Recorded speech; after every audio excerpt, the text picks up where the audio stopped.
Vaping Saved My Life. A consumer advocacy group conducted a pilot social experiment that saw participants attempt to give up traditional smoking for 90 days and replace it with vaping. The results of the Mzansi Make the Switch social experiment illustrate that vaping may actually play an important role in supporting smokers' desire to quit smoking, avoid relapse, or even reduce their smoking. Additionally, participants also reported feeling significant enhancements in their health. This demonstrates, of course, that vaping should be further explored as a potentially feasible method for harm reduction in South Africa. To share more on the experience, we are joined by VSML co-founder Kurt Yeo. Kurt, very good morning. Thank you so much for joining us. Welcome. Good morning, Superior. You had this experiment last year, right? That's correct. So how was it any different to the previous one? The size and the scale. Last year we had around about 7 individuals. This time we had 36 individuals. Mm-hmm. So there's definitely the scale. And then we also took the opportunity to do a little bit more delving into certain issues. Yeah. For example, the different types of devices, the e-liquids that they were using, the nicotine strength. And we used this through surveys that we did every single week. Okay. Every 2 weeks, in fact. Tell me, what is in that vaping? Because we see smoke coming out, but there's no combustion. So in terms of, there's 4 main components. Mm-hmm. There's propylene glycanol. Okay, do you have, sorry, just before you continue, do you have a device with you? I certainly do. Yeah, so sure. This is my own device. Okay.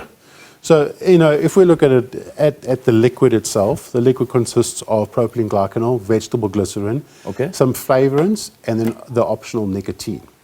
So you can have a nicotine-free e-liquid or vape. Yeah. So where does the smoke come from then? So the smoke is emitted from a heating coil. So the liquid passes through a wicking process, and in that wicking process, a coil heats up that liquid and produces an aerosol, not smoke.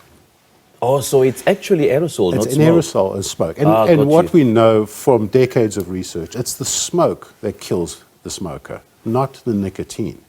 So what a vape provides, and the reason why it's considered as less harmful, is it doesn't generate a smoke. Mm-hmm. It generates an aerosol, and in that aerosol contains the nicotine and the flavorants. Mm-hmm. And that's why it is so different from smoking. And that's why it's considered by many health groups and many health institutions around the world as being less harmful than cigarette smoke.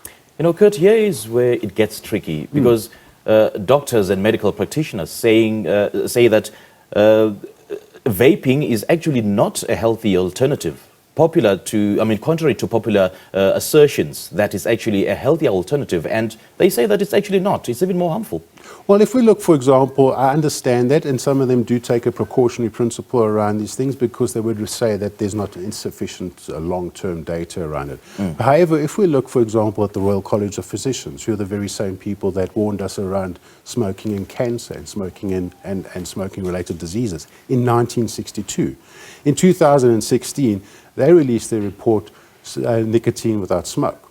And inside that report, they indicated that the likelihood of vaping being harmful to the individual only carries a 5% risk.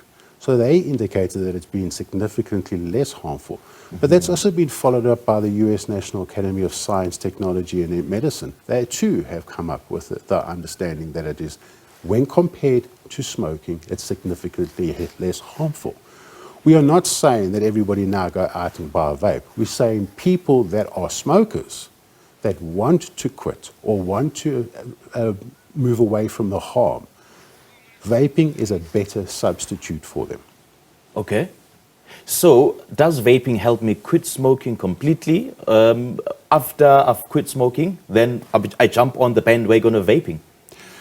For some people, yes, because some people choose not to quit nicotine. So if we look, for example, in the global adult tobacco survey that was conducted in 2021, 65.4% of those individuals indicated that they want to quit smoking. However, the success rate of quitting without support, without the tools, only fetches 4% success rate, and that's according to the World Health Organization. So vaping is just another part of the tool set or toolkit that can be used to help people quit. And yes, some people will continue vaping. I'm one of them, but I enjoy my nicotine. Mm-hmm. And nicotine isn't the real issue here. What is the issue is the smoke. Okay. But we also need to do a lot of work around things like youth prevention and making sure that people that don't smoke should never smoke and never vape. Those are things that come with education. But in terms of smokers, which is over 11 million in this country, this is a good way of them, or one of the ways that they can use to escape the harm from smoking. And apart from helping smokers quit smoking, what are some of the benefits of vaping? I think that's pretty much the only benefit, is to help them quit smoking. Okay. And help them practice harm reduction. You see, harm reduction is what's principal around this. Yeah. We use harm reduction in so many other things. The fight against HIV and AIDS. You know, we used the harm reduction in 2020 with COVID, in wearing of masks, taking vaccines, things like that. Harm reduction is a very sound principle to continue with the practice, but with less risk. Yeah.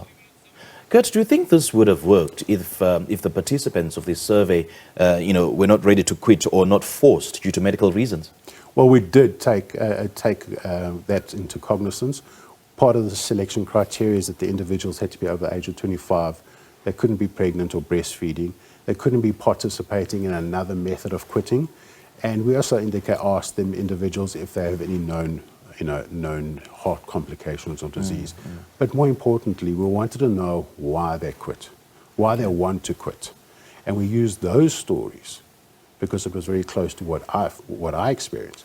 We used those stories to select the individuals for this. Right.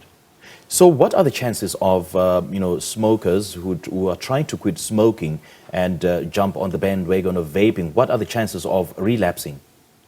Well, we see this, it depends on a number of things, and it depends on availability, it depends on accessibility, and also depends on affordability. So what we're seeing is that, and this was also seen in a study that was conducted in South Africa, affordability becomes a big issue here. And that's one of the reasons why we see a tobacco tax, is to make it less affordable to help people move over to quitting eventually. So what we saw, for example, during the process of this social experiment, is the announcement of the e-liquid tax on vaping. Yes. And we saw at least 10 individuals suddenly lose interest because they could not see themselves affording these products going forward. Okay. So the affordability is a big issue here.